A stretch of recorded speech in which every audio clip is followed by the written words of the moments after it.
Muy buenas, yo soy Pablo Cortés y os doy la bienvenida a la segunda temporada de Background Podcast, vuestro podcast sobre los entresijos del cine y el teatro. Como siempre os pido que nos sigáis y os suscribáis y deis a like para que podamos seguir ofreciendo este contenido. Y ahora lo que vamos, hoy tenemos como invitado al compositor favorito de Sorogoyen y ganador a 2 premios Goya por Mejor Música Original por El Reino y Asbestas. Él es el compositor y músico Olivier Garçon. ¿Qué tal? ¿Cómo estás?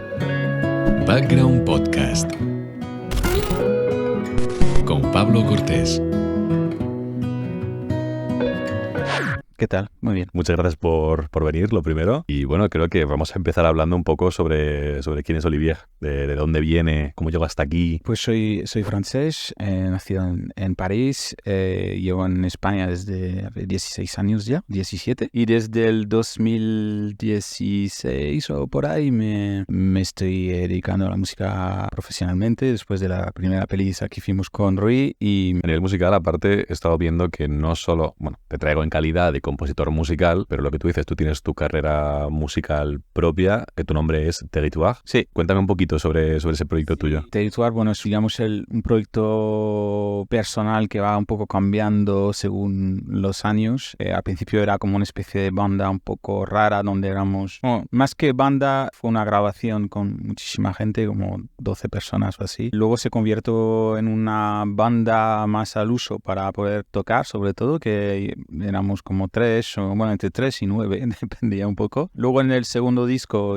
ya pasa a ser más banda, aunque el sonido era más electrónico. Trabajé de hecho con Óscar Murero para este disco. Y ahora estoy en solitario de nuevo, digamos. O sea, bueno, totalmente en solitario. Y no tengo mucho tiempo ya para Territoire. Entonces, poco tiempo que tengo, prefiero intentar hacer como cosas que son ya cosas que yo quiero sin tener que lidiar con ella más. Bueno, a nivel cine lo has dicho, o sea, no solo has hecho bandas sonoras para Sorogoyen, que las has hecho un montón, para un montón de proyectos, sino también para otros muchos directores. Y algo que me sorprende o algo que me llama la atención es que no son bandas sonoras al uso o que estemos acostumbrados a escuchar, tipo Hans Zimmer o cosas por el estilo. Tú te centras más en un género experimental. ¿Me puedes explicar cómo se considera cuando algo es experimental? Es buena, ¿eh? Empiezas fuerte. A ver, yo creo que realmente no me parece que lo que yo haga sea tan experimental. Si estamos un poco más pulcros con el término, yo creo que para mí música experimental pues requiere una parte de investigación, que ahora mismo la investigación a nivel musical está ya más cercano al mundo de la contemporánea o la electroacústica o lo sonoro, ¿no? O sea, el ruido, todas esas cosas. Yo bebo un poco de esto y digamos que lo simplifico así, sobre todo porque si dices música electrónica, y creo que sobre todo aquí se va a entender como música de baile. Y yo no hago música de baile para nada, y sí que me siento más cercano a pues esa música de investigación, digamos. ¿Qué aspira despertar una música experimental? ¿Qué objetivo tiene la persona que la escucha? Yo pienso sobre todo en mí.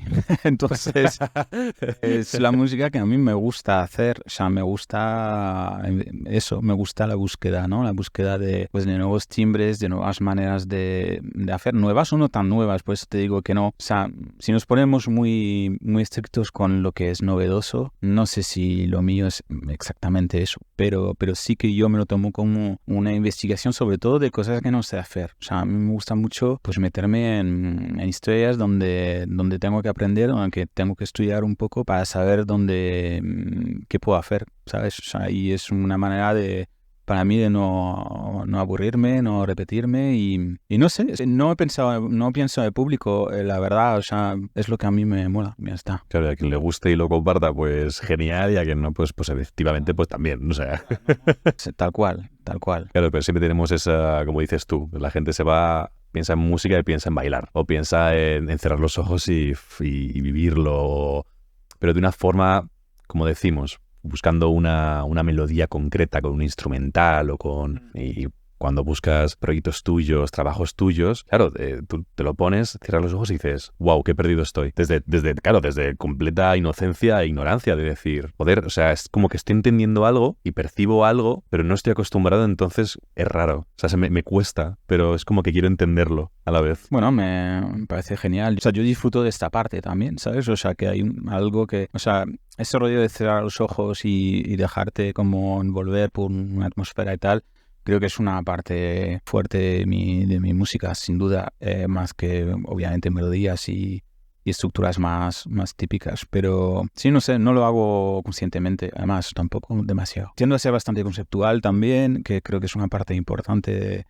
de mi música también. Y sí, o sea, todo tiene, o sea, suele tener todo un porqué, la verdad. Claro. Me gusta tener como un marco, porque la investigación es tan amplia que entonces necesito como ponerme unos límites. Y incluso en mis proyectos, o sea, incluso en Territoire o otros proyectos más personales, pues me pongo esos límites siempre. Y por eso las pelis me funcionan genial, porque están súper acotados, ¿sabes? Claro. Te están acotando a una situación, a una emoción, a algo narrativo. Me genera curiosidad, bueno, lo pregunto siempre a los entrevistados que ya están, digamos, viviendo de lo que es el cine, de su trabajo, que ya está reconocido. Siempre es curioso saber cuál es la formación que han traído, porque hay gente que a lo mejor llega y se ha formado en cosas completamente opuestas y de repente han triunfado en otra cosa. Yo nada que ver. Bueno, nada que ver o sí. Yo estudié diseño gráfico, luego hice algo de Bellas Artes también, donde estudié fotografía y trabajé diseño gráfico durante mucho tiempo. Creo que hay algo de eso presente en cómo resuelvo los proyectos, ¿no? O sea, sobre todo como esa manera para mí de no apegarme a, por ejemplo, a una música cuando estoy en una película. O sea,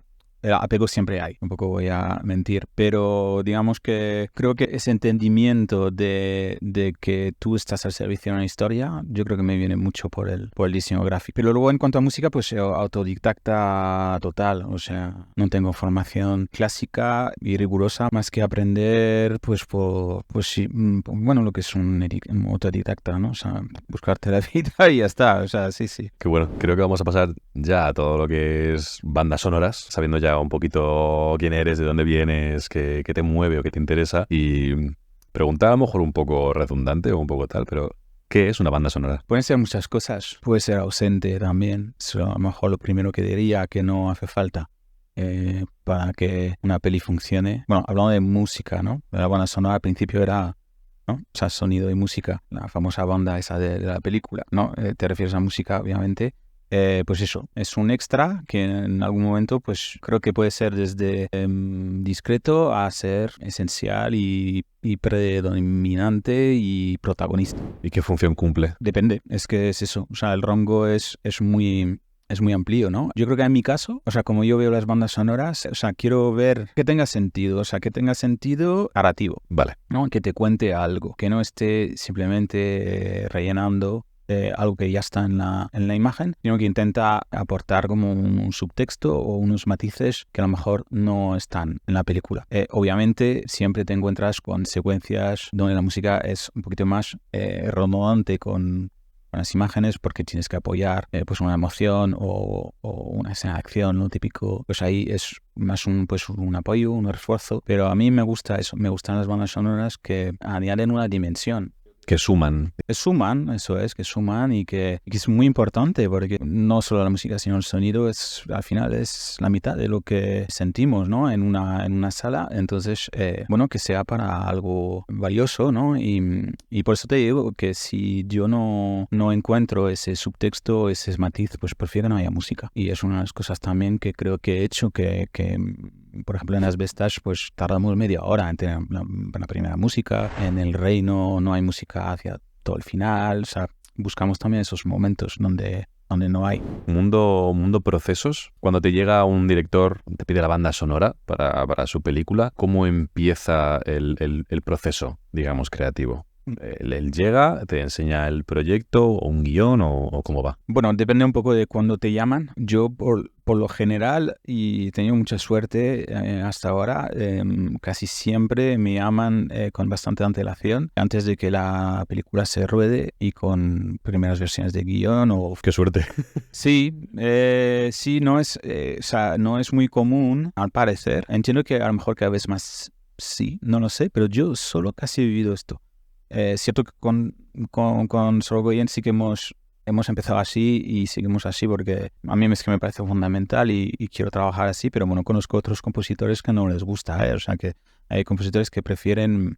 Que se lo des dado Eso es, que tienen la imagen, no tienen toda esta información extra, digamos. Y entonces, bueno, pues el proceso es básicamente, bueno, leer el guión, hablar con el director o la directora, hablar de las ideas, de qué es lo que se pretende contar con la película y a partir de ahí, pues un proceso también pues de investigación, ¿no? Volviendo un poco a lo que te decía antes, que, bueno, pues meterse un poco en el proyecto, en la historia, luego todo lo que a lo mejor puede rodear esa historia, si es interesante, en cuanto a, no sé, contexto histórico o político, lo que sea, ¿no? ¿Vale? Un análisis, digamos, del guión.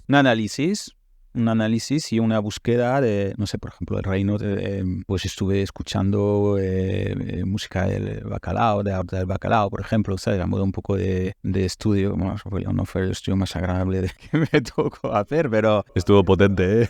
Pero bueno, ya me entiendes. Y luego, pues, es trabajar e intercambiar, o sea, proponer e intercambiar, y eso está bien, esto no está bien, y... Cuando hablamos de investigación, lo que dices, por ejemplo, por el contexto histórico o por el tipo de obra de lo que sea, pues vas buscando referencias e inspiraciones en diferentes ámbitos o aspectos musicales o sonoros, y luego imagino que habrá una investigación práctica de probar a la hora de componer con los sonidos. Eso como, ¿cuál es el proceso de decir, voy a empezar por aquí? Pues un poco por esa investigación justo un poco previa, o sea, pero luego es verdad que es una cosa como muy intuitivo, ¿no? Al final, o sea, no... Hay mil maneras de hacer una banda sonora. Yo siempre me asombra, de hecho, cuando me compran una banda sonora, ¿no? Cuando la terminamos y tal, digo, joder, en realidad había mil maneras de hacer esto, ¿no? Y llegas a una cosa que luego te cuesta disociar, pero en realidad hay mil maneras de hacerlo. Creo que una de las cosas apasionantes del cine es que realmente cada proyecto es distinto y entonces puedes llegar a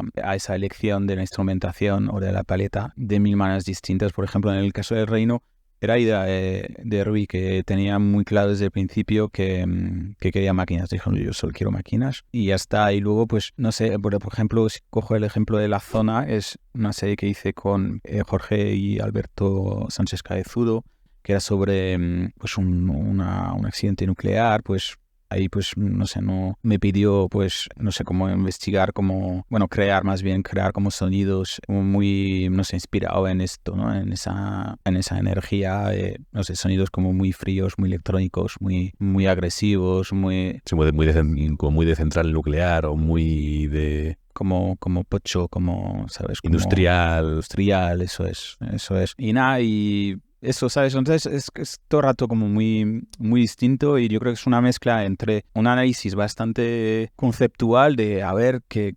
me surgía esa historia en cuanto a color, ¿no? Yo lo veo como muy por color, y luego pues una intuición, ¿sabes? Sí, que pasa mucho que los procesos creativos, sobre todo que son de creaciones desde cero, digamos. Claro, sí. Y pruebas, claro. Que justo, muchas veces es como que no sabes explicar muy bien, es como, no, es que probé esto y esto y dije, pues entonces tiene que ser esto otro. Eso es, o sea, pruebas. De hecho, yo paso bastante tiempo, probando la paleta, llamando la paleta. Como mi música es muy basada en el sonido, pues necesito tener los sonidos antes de componer de verdad. Entonces paso bastante tiempo con esto. ¿Cuánto tardas en grabar una banda sonora? Desde que te lo piden empezar el proceso hasta que lo entregas. Más o menos alrededor de 6 meses. 6 meses.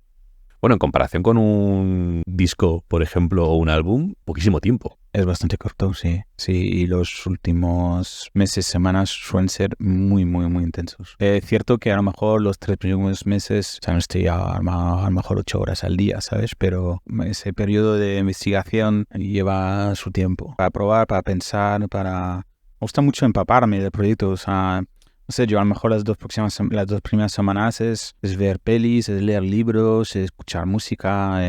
O sea, no es un trabajo, ¿sabes? No es picar piedra ya, pero es parte del proceso, vamos, que... Sí, es empaparte, que decante, que vaya macerando. ¿Hace cuánto estás viviendo a nivel musical de hacer bandas sonoras? Pues más o menos desde el 2016 creo que es. Desde que empezaste con la música como tal, ¿te imaginabas que acabarías viviendo de esto? En absoluto. ¿Cómo llegó el primer trabajo? O sea, yo no me imaginaba vivir de esto ni dedicarme a ello a tiempo completo, pero sí que, o sea, con Territoire se hacía como cada vez más pro, entre comillas, o bueno, con cierta repercusión, y y una cierta calidad, digamos, en cómo se hacían las cosas, o sea, con una seriedad, ¿no? Y es verdad que yo en ese momento pues intentaba trabajar lo menos posible y dedicaba lo máximo de tiempo a la música, sin tener, la verdad, que mucha ambición, pero esa es la verdad. Y luego lo que pasó es que en Stockholm, el primer proyecto de Caballo... Caballo es la productora de Sorogoyen. Sí, con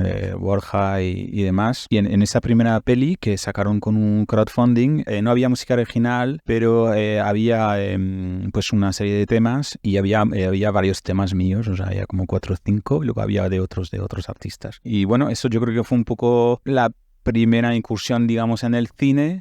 Luego, a raíz de esto, pues llega, digamos, la llamada de Rui que me dice, que me propone si quiero intentar hacer una música original y ya está. Pero fue pillando carrerilla, llegó la propuesta y ahí funcionó. Sí, no teníamos ni idea ninguno de los dos qué estábamos haciendo. Él, yo creo que estaba muy... y además sé que yo lo recuerdo en una cosa que sí que a lo mejor es interesante, que él luego me explicó que él no quería un compositor profesional de cine. O sea, le interesaba la figura de alguien que está como un poco al margen y que a lo mejor pues pudiera aportar como cierta frescura a esto, que yo creo que tiene muchísimo sentido. Lo vemos muchísimo ahora. Yo creo que todos, o sea, yo si hablamos de compositores y compositoras, vamos, de los que más me gustan, casi todos vienen de, bueno, la música más de bandas o y no vienen del cine. Y gente que no esté tan encasillada en la norma. Sí, ¿no? Y que han hecho otras cosas antes, ¿sabes? Que no vienen de ahí, o sea, que llegan a esto de como con otra visión, o sea, otra perspectiva, y traen otro tipo de técnicas y no estamos educados en cómo hacer las cosas bien, ¿sabes? Y eso está guay también. Es incluso un poco revolucionario Sí. No es nuevo esto, No, ya. Gente a lo largo de la historia de la música del cine ha habido muchos. Sí, pero cada vez es más común. Más común, sí, es más común ahora. Pregunta, ¿tocas algún instrumento o compones todo desde programas de ordenador, sintetizadores? Sí, no, yo no toco nada bien. Lo toco malamente, como el piano, un poco así y tal. Toco pues muy malamente algunos instrumentos, pero no, es más un trabajo de, pues eso, de ordenador o de secuenciadores, de máquinas y tal. Y luego pues trabajo con músicos, que además es algo que me encanta. O sea, desde siempre me parece lo más interesante, ¿no? Coger a alguien que domine su instrumento 100% y pedirle y que te sorprenda y que lo haga mejor que de lo que habías pensado tú. O sea, ¿crees que las inteligencias artificiales podrán sustituir la creación de una banda sonora? Yo creo que sí. ¿Con la misma calidad? No, será distinto, pero yo creo que depende de cuáles son tus expectativas. Yo creo que para hacer una banda sonora un poco al uso, que es hacer una copia de Hans Zimmer y tal, yo creo que va a ocurrir. Seguro que vamos a necesitar gente que maneje estas herramientas. O sea, habrá que editar, habrá que estar encima. O sea, no me creo que un director va a escribir en su ordenador y eso yo creo que no va a pasar. Siempre va a haber gente un poco detrás, pero yo creo que el papel de composición y de producción y de todo, yo creo que dentro de un tiempo X, que no tengo ni idea, porque no tengo ni idea de esos temas, yo creo que va a pasar. Pero lo que creo también es que creo que si como especie y sociedad seguimos respetando y valorando el arte, siempre habrá gente que le va a gustar hacer arte y que va a llamar a gente para hacer arte, y los músicos no seremos olvidados en ese sentido, ¿sabes? Se nos va el tiempo. Vamos a hacer la ronda de preguntas rápidas. La sección ahora se llama preguntas más o menos rápidas porque se contestan con una palabra o una frase. Primera pregunta. ¿Qué consideras un éxito en la vida? Es que a mí no me gusta el término éxito, tío. No llamaría nada éxito en mi vida. Es que el éxito de vivir, ¿sabes? O sea, vivir, o sea, no sé. Estar vivo. Sí, estar vivo, sí. Es el viaje, o sea, es altos, bajos. Vivir el viaje. Ok, me gusta. Joder, me gusta mucho. Es muy buena respuesta, coño. Siguiente. Si solo pudieses quedarte con un instrumento analógico para toda tu vida, ¿cuál sería? El piano. ¿Qué consideras lo más importante que te ha enseñado la composición de bandas sonoras? Igual suena un poco pretencioso, pero me ha enseñado a superarme a mí mismo. Que he hecho cosas que no sabía que podía hacer. Un cambio que harías de la industria. Que sepamos más de los demás departamentos, ¿no? Y que la gente sepa más de música y que yo pueda saber más de los otros oficios dentro de una peli, porque trabajamos al final juntos y se puede aprender de muchos ángulos. ¿Algún consejo para compositores noveles? Me da mucho reparo dar consejos, pero diría intentar disfrutar, intentar construirse a nivel personal, construir su voz personal sin que te importe nada más. Un sueño que lucharías por conseguir. Un sueño imposible. Me hubiera gustado, eso es imposible, me hubiera encantado hacer una peli de Hitchcock. ¡Guau! Eso me hubiera encantado. Uy, ahí hubieses encajado, ¿eh? Eso me hubiera flipado. Pero, claro, es un sueño imposible. Nada, tendrás que hacer una reinterpretación algún día. Vale, pues hasta aquí la entrevista. Hemos hablado de la composición musical, de tu trayectoria, de todo. Me ha parecido muy interesante, muy nutritivo, sobre todo. Una vez más doy gracias a todos los profesionales que venís y explicáis. Yo aprendo una barbaridad. Animo al resto a que, por Dios, investigad en el canal. Hay un montón de cosas interesantes que no te esperas y que están ahí. Y solo puedo darte las gracias. Animo también porque es eso. Yo creo que está muy guay que... Bueno, eso es justo lo que he dicho, ¿no? Que sepamos más del trabajo de los demás. Genial. Así que gracias a ti. Nada, espero que nos veamos prontito. Venga, chao.